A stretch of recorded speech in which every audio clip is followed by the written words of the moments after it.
FIFA বিশ্বকাপে group of 32 ম্যাচে জাপানের বিপক্ষে প্রথমার্ধে পিছিয়ে পড়ার পর ব্রাজিলের মনে পড়ে যাচ্ছিল অতীতের হতাশার স্মৃতি। কারণ গত 24 বছরে বিশ্বকাপের নকআউট পর্বে প্রথম গোল হজম করার পর আর কোনো ম্যাচ জিততে পারেনি 5 বারের বিশ্ব চ্যাম্পিয়নরা। তবে দ্বিতীয়ার্ধে সেই আক্ষেপ ঘুচিয়েছে সেলেসাওরা। দুর্দান্ত প্রত্যাবর্তনে 2-1 ব্যবধানে জয় তুলে নিয়ে 2002 সালের পর প্রথমবার নকআউটে পিছিয়ে থেকেও ম্যাচ জয়ের কীর্তি গড়েছে তারা।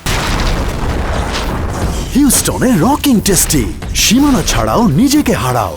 বিশ্বকাপে ব্রাজিলের সর্বশেষ নকআউট প্রত্যাবর্তনের গল্পটি ছিল 2002 সালের আসরে। কোয়ার্টার ফাইনালে ইংল্যান্ডের বিপক্ষে মাইকেল ওয়েনের গোলে পিছিয়ে পড়লেও বিরতির ঠিক আগে রিভালদো সমতা ফেরান।